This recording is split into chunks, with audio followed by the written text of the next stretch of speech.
Bonjour tout le monde et bienvenue dans cette nouvelle vidéo. Et aujourd'hui on va parler mode, plus précisément la mode du docteur. Vous le savez, le docteur a toujours des tenues différentes, des tenues très spéciales, et donc aujourd'hui on va tout simplement les juger. Donc c'est parti pour juger le style du docteur.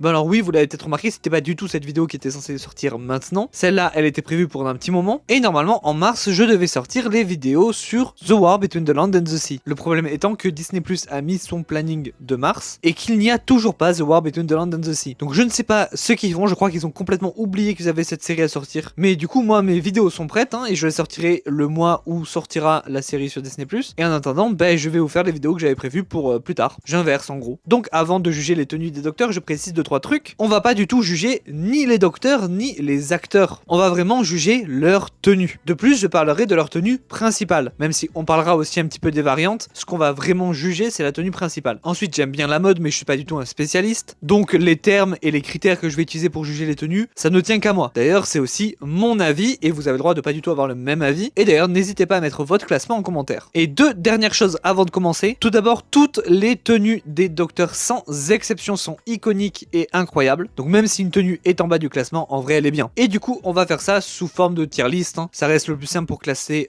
des choses comme ça. Donc laissez-moi vous lire les catégories. Tout en bas on aura juste la catégorie pas pour moi. Voilà, c'est pas que ce sont des tenues nulles, il y en a aucune qui est nulle, c'est juste c'est pas vraiment mon style. La catégorie dessus ça sera trop basique, c'est des tenues bien mais trop basiques pour le docteur. La tenue encore au-dessus c'est basique mais efficace. Là aussi c'est assez basique mais il y a quand même plus, tu vois. Ensuite la catégorie la mode est maîtrisée. Donc là ça y est, c'est vraiment les tenues excellentes selon moi. Et enfin, la dernière catégorie, c'est Doctor Who, un défilé de mode là. Et donc là, c'est vraiment le rang S, c'est les meilleures tenues selon moi, le haut du panier. Et voilà donc pour les catégories. Alors on commence du coup avec le tout premier Docteur. Pour le coup, celui-là est très simple, vraiment comparé aux autres. Il a une tenue un peu vieillissante. Alors comme tous les docteurs, il a plusieurs styles. Je pense que c'est mieux quand il a le chapeau et la cape, parce que du coup, ça lui fait un côté un petit peu détective, très victorien, très édouardien. Mais voilà, au global, on reste quand même sur du très classique. En même temps, c'est le premier. C'est pas encore l'extraterrestre excentrique qu'il sera plus tard. En fait, avec ce costume, on voit déjà ce qui va être très important pour tous les docteurs après. C'est plus l'acteur et l'actrice qui portent le costume qui vont faire le costume. Si tu mets ce costume-là à quelqu'un d'autre que William Hartnell, ça marche beaucoup moins bien. Sauf si le but c'est de copier William Hartnell comme David Bradley par exemple récemment. Sinon, il n'y a pas vraiment de signe distinctif dans ce costume outre la cape, le chapeau. Et évidemment, ça reste iconique, comme tous, mais là encore plus parce que c'est le premier. Verdict, je le mettrai en D. L'avant-dernière catégorie, c'est trop basique. Encore une fois, pas assez extravagant, c'est le docteur quand même. Même si encore une fois, remis dans le contexte, voilà, c'est normal. Mais ce côté daté, victorien, édouardien, là, ça rend plutôt bien, je trouve. Ensuite, le deuxième docteur, surnommé le clown, ça se ressent un petit peu dans son costume. On est toujours sur du plutôt classique, mais il y a un côté trop grand, pas vraiment bien taillé, un peu goofy, qui va déjà à merveille au second docteur, du coup, qui est un peu clownesque, mais aussi, tout de suite, ça fait un petit peu plus du peuple. Le premier docteur paraissait très bourgeois par rapport à lui. Par contre, Patrick, attention, le manteau de fourrure, c'est non. Non, non, non, non, non. Là, c'est un nom catégorique, je ne veux rien savoir. Le manteau, c'est tout en bas, c'est même en dessous de pas pour moi. Mais donc au final pour Patrick Troughton, je mettrai dans C, juste au-dessus de William Hartnell. Basique mais efficace. On peut toujours mieux faire mais il y a du mieux. Et ça va aussi avec l'évolution du personnage quand il arrive au deuxième docteur, qui est d'un coup un peu plus excentrique, un peu plus comique. Le troisième docteur, en revanche, là on revient plus aux bases. Il est souvent surnommé le dandy. Donc encore une fois, la tenue marche super bien avec le personnage. Puisque ce troisième docteur est beaucoup plus classe, James Bond. C'est un peu l'idée que je me fais d'une tenue de docteur. Beaucoup trop d'éléments, beaucoup trop de choses, mais ça va bien ensemble. De toute façon, on peut juger une tenue de docteur à quel point ça rend bien quand le docteur fait des poses un peu chelou. Et celle-là, je pense qu'elle est parfaite pour ça. Par contre, on est effectivement revenu sur le dandy chic, bourgeois, tout ce côté-là qu'on avait avec le premier, qu'on avait perdu avec le deuxième, notamment avec la cape qui est revenue. Mais j'aime beaucoup le fait que parfois ça change de couleur. Il est très souvent en rouge, noir, très sombre, mais il y a notamment un épisode où il est en vert, et là pour le coup, je trouve que c'est son prime de tenue. Et puis comme j'ai dit, parfois il a la cape, mais parfois il ne l'a pas, parfois il a un nœud pape, parfois il a d'autres éléments. ça semble être le premier docteur qui s'investit autant dans la mode, qui change autant de fois de tenue et tout ça. Donc pour moi c'est un B, la mode est maîtrisée de ce côté-là. On n'est pas encore sûr de la masterclass, mais c'est une tenue de docteur, voilà, là on y est. Et là on arrive au 4e docteur qui a probablement la tenue de docteur la plus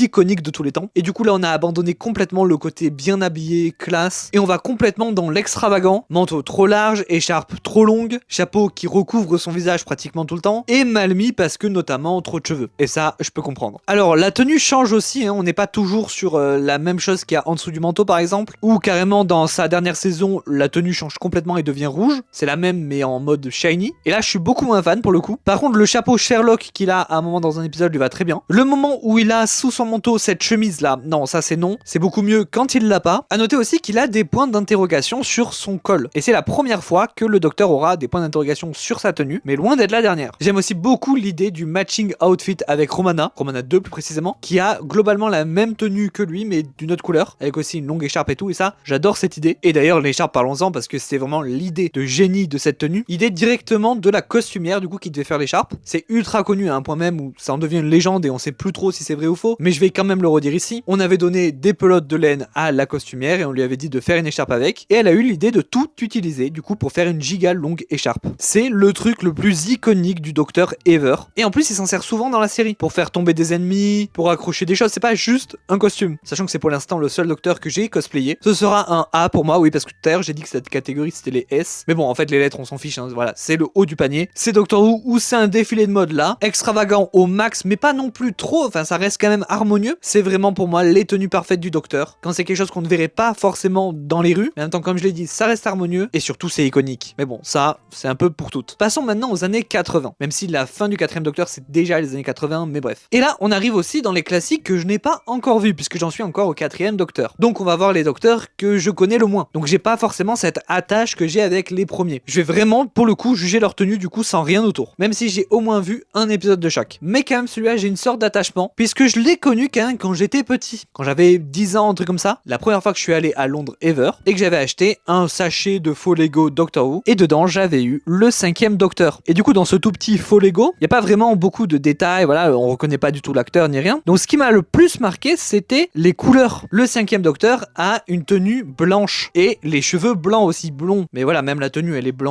Donc du coup déjà c'est assorti, cheveux, tenue, donc ça déjà c'est un bon point. Mais en plus c'est super original parce que ça dénote vachement avec les docteurs d'avant, qui étaient soit très sombres, soit très colorés. La blanc c'est la première fois. Et le fait que la seule couleur globalement qu'il y a sur sa tenue c'est rouge, ça ressort vachement bien sur le blanc. Bon, le chapeau en revanche pour moi c'est non. Du coup il y a toujours les points d'interrogation comme j'avais dit, ils vont rester longtemps. Et ça je trouve que c'est une super idée pour le docteur d'avoir des points d'interrogation cachés dans sa tenue. Au niveau du céleri, parce qu'il a quand même pendant une grosse partie je pense de son air, encore une fois je l'ai pas vu, une branche de céleri accrochée, voilà, ici sur sa veste. J'ai pas le contexte du coup de pourquoi il fait ça, j'ai l'impression qu'il fait ça sans vraiment de contexte non plus. Et pour le coup j'aime beaucoup l'idée que le docteur ait un truc à la con random qui lui tient à cœur. On aura ça aussi avec des docteurs de la New Who, et on avait déjà ça avec le second docteur qui a une sorte de flûte qui joue tout le temps et qui énerve tout le monde. Donc là j'aime beaucoup l'idée. Par contre, ben non, c'est sur la tenue, c'est quand même horrible quoi. Là on juge la mode, j'aime l'idée, mais dans cette vidéo c'est non. Après il me semble, là peut-être je vais dire des conneries, que la tenue est inspirée de la tenue de cricket, puisque le 5e docteur joue du cricket dans la série, et du coup toute sa tenue est un peu basée là-dessus. Bon, l'idée d'un docteur sportif, j'ai jamais vraiment été fan, donc une tenue entièrement basée sur ça, bon je suis pas sûr quoi. Même si je trouve que là ça rend bien, on verrait pas David Tennant ou Ncuti Gatwa se balader avec un maillot de foot. Quoique je pense que Ncuti Gatwa il pourrait mettre n'importe quoi et ça rendrait bien. Donc malheureusement, bah cette tenue ça va aller vers le bas, hein. Pas tout en bas non plus, parce que comme je l'ai dit, voilà, il y a plein de bonnes choses. Ça va aller dans le trop basique globalement, hein. À part le côté blanc qui dénote de tout le reste, la tenue est quand même très classique. Et si vous adorez cette tenue, pour vous consoler, je peux vous dire que vous avez les mêmes goûts que David Tennant, parce que pour le coup, lui il a cosplayé ce docteur. Voilà, vous en faites ce que vous voulez de cette info. C'est pas forcément la vidéo où on va apprendre des trucs utiles, voilà. Pour ça, allez voir plutôt les autres. Et là on arrive à une tenue qui est colorée, du coup le 6e docteur. Alors j'aime plutôt l'idée, j'aime comment Colin Baker le porte, mais en soi c'est assez horrible. En soi le manteau très coloré, vu de devant ça va, mais combiné au pantalon jaune à rayures, non. Là c'est non, là c'est tout de suite non. Et puis le manteau vu de derrière c'est quand même terrible. En fait le côté patchwork et tout ça, je comprends l'idée, c'est pas du tout mon style. Après il a aussi une version tenue bleue, alors je crois pas dans la série, encore une fois j'ai pas vu les épisodes encore, mais dans certains audios, dans certaines peut-être BD, et je dois dire que je préfère la version bleue, mais voilà c'est encore pas ça non plus. Après je suis pas contre avoir une tenue très colorée, surtout dans les années 80, mais non là ça marche pas. Même si du coup elle est aussi giga iconique, hein, parce que forcément elle marque. Donc voilà, pour moi c'est trop coloré et ça manque un petit peu de cohérence, donc ce sera malheureusement malheureusement notre premier pas pour moi. Désolé. On enchaîne avec le 7ème Docteur. Eh ben vous savez quoi, pour moi c'est peut-être pire que le 6ème Docteur. Parce que le combo salopette, pull en laine et manteau, pour moi c'est non. Mais en plus du coup il n'y a pas l'extravagance qu'a au moins le 6ème. C'est plutôt classique au niveau des couleurs et des trucs, c'est juste mal habillé quoi. Attention, je précise que je suis un petit peu dans l'exagération. Évidemment que la tenue aussi est iconique. C'est juste que si ça ne tenait qu'à moi, je les mettrais tous en S tier. Donc faut bien que je trouve des choses à dire quoi. Et puis vous avez le droit de dire que mon classement est catastrophique et le corriger en commentaire évidemment. Et puis encore une fois, comme je l'ai dit, je n'ai pas vu ces épisodes, mais de ce que j'ai compris, le 7ème Docteur a l'air un peu plus sombre, plus sérieux que ses deux prédécesseurs. Donc du coup, ce changement de tenue, voilà, ça peut coller avec ça. Et puis de toute façon, le fait de mal s'habiller entre guillemets, voilà, ça fait partie du Docteur aussi. Les points d'interrogation sont toujours là et le parapluie et le chapeau, par contre, c'est une très bonne idée. Je trouve que ça lui va très bien. Mais donc pour moi, ça restera au dernier rang. C'est pas pour moi. Et enfin, le 8ème, le dernier des classiques, qui n'est apparu dans la série que pour un téléfilm et un petit spécial de quelques minutes pour les 50 ans. Et moi, j'ai juste vu ce petit spécial. J'ai pas vu du tout le téléfilm. Donc on va commencer avec la tenue qu'il a dans le téléfilm. On est de retour dans la tenue classique, bien habillée de l'époque. Époque un petit peu victorienne, je dirais. Je connais pas grand chose. Mais cette fois-ci, on est dans les années 90. Donc du coup, le décalage fait que c'est une bonne idée, je trouve. Je trouve que ça marche bien, surtout avec le côté cheveux longs. Après, comme les premiers, la tenue est assez boring, y a pas grand chose à dire dessus. En revanche, quand il revient dans les 50 ans, il a une tenue assez différente. Déjà, il a les cheveux courts, ce qui change plutôt tout, Je sais qu'on parle de tenue, mais là, du coup, ça change vraiment le tout. Au niveau de l'histoire, on est en pleine guerre du temps, donc du coup, c'est plus le moment d'avoir des tenues classe, chic et tout ça. Là, c'est la guerre. Donc en fait, j'ai l'impression qu'on a la même tenue, mais genre déchirée en lambeaux. Et je pense que je la préfère, en fait, à la précédente. Je trouve que du coup, cette tenue me fait me dire que la première, il a un petit peu déguisé le Docteur. C'est pas vraiment le Docteur. Là, ça l'est beaucoup plus. Mais bon, ce qui est vraiment le plus dommage, c'est qu'on n'ait pas vu plus de ce Docteur. Du coup, j'aime bien l'évolution de la tenue, mais c'est un peu classique. Donc, ça sera dans trop basique. Ok, avant de passer au Docteur de la New Who, on va faire un petit tour du côté des Docteurs moins officiels. Les Docteurs non numérotés. Mais on va faire ça beaucoup plus rapidement. Donc, on commence direct avec le War Doctor, qui est directement la suite du 8ème Docteur. C'est le mélange parfait entre le 8ème et le 9ème Docteur. Et j'aime beaucoup l'idée, voilà, que ce soit tout déchiré et tout, parce que c'est la guerre, mais du coup, non. Ça va évidemment dans pas pour moi. C'est une tenue de guerre, pas une tenue de mode. Le Docteur Fugitive, on sait toujours pas où elle est dans la timeline, mais c'est pas important pour la vidéo. C'est plutôt sympa. Je trouve que c'est une bonne utilisation de la couleur, n'est-ce pas le 6ème? Parce que là, on a du coup que son t-shirt, je sais pas ce qu'elle a en dessous, qui est coloré, qui est très coloré, mais ça donne bien, c'est pas patchwork. Et surtout par-dessus, on a un costume bleu, d'un très joli bleu qui dénote avec le truc coloré en dessous. Voilà, là, c'est ce que j'appelle une tenue de Docteur. Ça manque un peu d'extravagance pour moi, j'avoue. C'est pour ça que ça ne sera pas en A, mais en B. Juste à côté du 3ème Docteur, la mode est complètement maîtrisée. Le Docteur de Scream of the Shalka. Bon, bah c'est un dessin animé, donc ça va être compliqué de juger. J'aime le grand manteau avec une cape vert foncé. Le vert au global, c'est pas vraiment une couleur que le Docteur porte souvent. Mais bon, c'est pas non plus la tenue du siècle quoi. Du coup, je le mettrai dans trop basique. Le Docteur de Peter Cushing. Donc c'est le Docteur des films des années 60. Globalement, trop basique, on s'ennuie assez sur ce design. En fait, vu que le Docteur est un humain dans ces films, bah là, c'est vraiment, ça se ressent quoi. C'est juste un humain classique. Et enfin, pour les Docteurs chelous, le Docteur, enfin, les Docteurs de Curse of the Fatal Death. Alors, c'est un épisode parodique qui était là pour les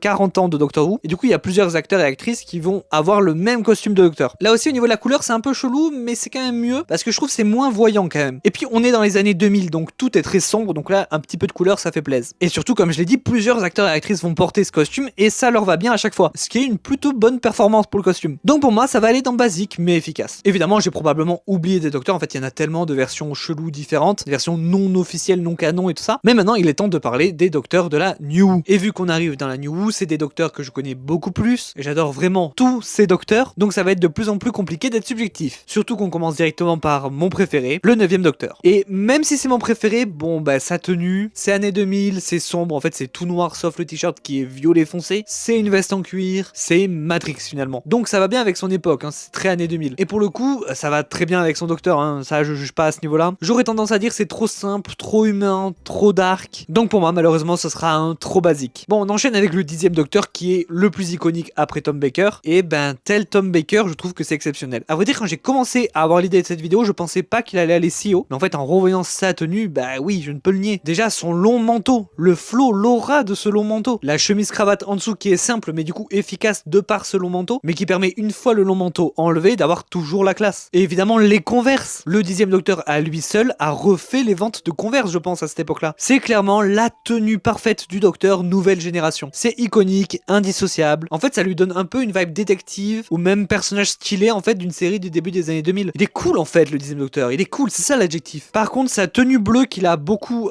surtout dans les dernières saisons, j'aime moins. Évidemment, son prime c'est quand il a le manteau, mais quand il enlève le manteau, je préfère quand c'est plus marronâtre que bleu. C'est pour ça que le Metacrisis Doctor par exemple, pas fan. Donc pour moi, c'est le haut du panier sans problème. C'est Doctor Who un défilé de mode là. Je vais être beaucoup plus critique sur le 11e Docteur et ça me fait mal parce que c'est évidemment un Docteur que j'adore aussi, mais sa tenue, j'ai beaucoup plus de mal avec. Alors lui aussi évidemment, il a différentes tenues et vraiment celle de ses premières saisons, c'est pas du tout ça quoi. Tout est trop serré, sa veste, son pantalon, le nœud pape qui lui s'y étend, ça va pas super bien je trouve avec sa première tenue. Et puis à part le fait qu'il ait une salopette, c'est très classique quoi comme look. Par contre là où le 11e Docteur va embellir ce look, c'est vraiment par l'acting de Matt Smith et le fait qu'il rajoute souvent des petits accessoires comme le fez par exemple en première saison. Par contre sa tenue à la fin de son ère, là c'est oui. Le costume avec la couleur violette, la montre à gousset, on est encore de retour à l'époque victorienne avec cette tenue et ça fait sens puisque ce Docteur a vécu un long moment à l'époque victorienne et c'est justement là qu'il change de tenue. C'est malheureusement du coup que vraiment la fin, c'est la moitié de la dernière saison, c'est même pas toute la dernière saison. Du coup ça va pas trop remonter sa note quoi. Mais j'aime beaucoup cette tenue. Du coup je vais le mettre au milieu, basique mais efficace. Le 12e Docteur, ben pareil, je suis pas trop fan du début. Alors j'aime le fait que les couleurs ce soit bleu foncé et rouge à l'intérieur. Je trouve que quand il met les mains dans les poches et que juste ça fait un retour vers le bas de sa veste en rouge, ça c'est vraiment du génie. Mais au final, couplé au fait que c'était le Doctor Who des années 2010 et que du coup l'image était beaucoup plus clean que celle des années 2000, donc je suis moins fan de l'image de cette époque-là. Mais ça fait que j'ai l'impression que vraiment son costume c'est trop clean. Ça manque d'imperfection en fait presque. Et surtout les cheveux courts. Alors pareil, c'est pas directement la tenue, mais ne mettez pas des cheveux courts à Capaldi. Mais lui aussi, évidemment, sa tenue a beaucoup évolué. Notamment à un moment, il a plus ou moins la même, mais en rouge bordeaux, qui est beaucoup mieux. Mais moi, ma tenue préférée de Peter Capaldi, c'est celle de la 10e saison, sa dernière. Au début, c'est juste une version de sa tenue, mais toute noire, un peu plus humaine parce qu'il est prof sur Terre à ce moment-là. Et au final, cette tenue toute noire, avec un petit peu de blanc, couplée à ses cheveux qui sont enfin longs, c'est vraiment pour moi le prime Capaldi sur vraiment ses derniers épisodes, et probablement un de mes looks préférés de tout Doctor Who. Donc, avec le fait qu'au début, voilà, c'était un peu compliqué, c'était clean mais trop clean, mais le fait qu'il se soit trouvé beaucoup plus vite que le 11e fait qu'il va être juste au-dessus. La mode est clairement maîtrisée. On enchaîne avec la 11e Docteur Jodie Whittaker. Pour la 11e Docteur, j'aime vraiment beaucoup sa tenue. En fait, si on regarde vraiment mon haut du classement, on se rend compte que j'aime bien quand il y a des grands manteaux. Et c'est surtout la première à mettre une salopette et que je trouve pas ça horrible. Parce que beaucoup d'autres docteurs l'avaient fait avant, mais là, je trouve ça marche super bien. L'arc-en-ciel sur les t-shirts, c'est iconique et génial. Même si on a vu récemment des concept art et il y avait des meilleures idées, je trouve, au niveau du design de l'arc-en-ciel, mais au final, bon, ça marche quand même très bien. Et elle a une capuche. Vous avez déjà vu le docteur avec une capuche? En vrai, je crois que Capaldi en a une au début de la saison 10, mais il la met jamais, il me semble. Et probablement qu'il y a d'autres exemples, mais c'est assez rare d'avoir une capuche sur une tenue de docteur officielle, pas sur la tenue permanente, quoi. Et là, Jodie, elle le met pas tant dans les épisodes, mais sur certaines affiches promotionnelles, elle a la capuche et ça rend vraiment bien. Il y a aussi un épisode où elle a une variante avec une écharpe en arc-en-ciel qui rend très bien. En fait, je dirais que le seul vrai bémol de la tenue, c'est le pantalon qui est trop court avec les grosses bottes. En fait, le pantalon très court tout seul, ça aurait pu aller. Les grosses bottes toutes seules, ça aurait pu aller, mais les deux ensemble, ça fait bizarre, je trouve. Et en même temps, je saurais pas trop expliquer, je trouve que ça donne un petit côté enfantin qui va super bien avec le docteur, du coup, qui est au final juste une grande enfant. Et Jodie, dans son dernier épisode, a aussi une tenue spéciale de plein de tenues du docteur mélangées, visible par exemple sur cette figurine, mais je vais vous mettre des images, je pense. Et pour le coup, je pense que cette tenue mélangée est probablement ma préférée de tous les temps, même si ça mélange des éléments qui vont pas du tout ensemble, comme le pull en laine du 7e docteur et le pantalon de je ne sais qui. Mais le fait d'avoir mis le manteau de Jodie et l'écharpe du 4e docteur par-dessus, ça annule le mauvais goût, je trouve. Donc verdict, le look de Jodie Whittaker est un de mes looks préférés de Doctor Who. Donc évidemment, il est tout en haut avec les autres. Dans la catégorie, c'est Doctor Who un défilé de mode là. Le 14e docteur. Bon, alors, c'est compliqué parce que c'est globalement un clone du 10e docteur, mais pourtant je préfère celle du 14e docteur. Je trouve que le fait que le manteau soit pas de la même matière, il a l'air plus épais, et puis il est bleu surtout, je trouve que ça marche super bien. Par contre, la cravate qui finit en carré, ça c'est non. Not on my watch. Mais du coup, voilà, vu que c'est vraiment le 10e en mieux selon moi, bah je suis obligé de le mettre au même niveau, c'est Doctor Who un défilé de mode là. Et enfin, pour l'instant, le 15e. C'est particulier parce que après l'annonce qu'il sera le prochain docteur, a été annoncé sa tenue officielle, qui est, je trouve, super. J'aime le mélange de couleurs assez proches mais contrastées, le marron et le orange, surtout le orange qui est assez original pour le docteur. Le fait aussi qu'il ait une teinture dans les cheveux bleus, mais qui se voit pas trop, c'est discret. Mais concrètement, oui, le 15e docteur a les cheveux bleus. Et les tatouages sur les ongles en gallifréen, c'est génial. Franchement, cette tenue, elle va facile en B, voire en A. Elle est peut-être un peu trop simple pour aller en A, mais en B facile. Le truc, c'est que cette tenue, il a dans pratiquement aucun épisode en fait. Puisque la particularité de ce docteur, c'est qu'il change de tenue à chaque épisode. Et comme je l'ai déjà dit, je crois, dans la vidéo précédente, quand on a compris que ça allait se passer comme ça en voyant les trailers, j'étais pas trop fan de l'idée parce que j'aime bien que le docteur ait une tenue iconique et qu'après il y a des variantes. Mais en fait, c'est génial. Ça marche trop bien avec le docteur Denchuti-Gatwa. Et surtout, ça veut dire qu'il a énormément de tenues. Et pourtant, il y a zéro flop. Bon, il y a quand même des tenues que j'aime un peu moins, mais ça reste pas des flops. Franchement, je ferais peut-être une tier list juste de ses tenues à lui. Mais en attendant, petit florilège de mes préférées, celle du final de la saison 1, celle du premier épisode de la saison 2, celle des Beatles, boss et vraiment ma tenue préférée d'Enchuti Gatwa, c'est celle du final de la saison 2. Vraiment de l'épisode final, hein. Pas celle quand il est dans Wishworld, mais celle après. C'est exceptionnel avec sa jupe assortie à son haut, c'est génial. Pour le classement, du coup, c'est compliqué parce qu'il y a énormément de tenues. Elles vont pas toutes dans les mêmes rangs, mais si je juge que la plupart iraient donc en la mode est maîtrisée, ou même dans la catégorie au-dessus, c'est Doctor Who, c'est un défilé de mode là. Notamment sa dernière tenue, je pense, qui est peut-être une de mes préf of all time de Doctor Who. En fait, faut se rendre dans l'évidence, il est juste hors catégorie, donc je vais le mettre au-dessus. Dans une toute nouvelle catégorie, le véritable S-tier, qui s'appelle Tu ne comprends pas Skyler, je ne suis pas à la mode, je suis la mode. Ce qui est complètement vrai. Et voilà, on a classé toutes les tenues des docteurs. N'hésitez surtout pas à me dire votre classement en commentaire, il est sûrement très différent du mien. N'hésitez pas non plus à me dire si vous voulez que je juge d'autres choses. J'ai quelques autres idées de trucs à juger dans Doctor Who, pas forcément sous forme de tier list, hein. Là c'est juste à se prêter vraiment à l'exercice. D'ailleurs, quand les prochaines tenues des prochains docteurs seront annoncées, je ferai une nouvelle vidéo pour juger cette tenue. J'avais d'ailleurs déjà fait quand la tenue d'Enchuti Gatwa avait été annoncée, même si on s'était fait avoir à cette époque. Comme je l'ai dit en début de vidéo, voilà, il y a eu des changements de plan forcément, donc j'ai tourné les vidéos dans le désordre par rapport à comment vous allez les voir, donc je sais plus vraiment où j'en suis, mais en tout cas n'hésitez pas à vous abonner parce que aux 1000 abonnés il y aura une vidéo spéciale sur la chaîne, et n'hésitez pas à liker, commenter, partager, ça aide beaucoup la chaîne, merci, et moi je vous dis à dans 2 semaines pour la prochaine vidéo, ciao.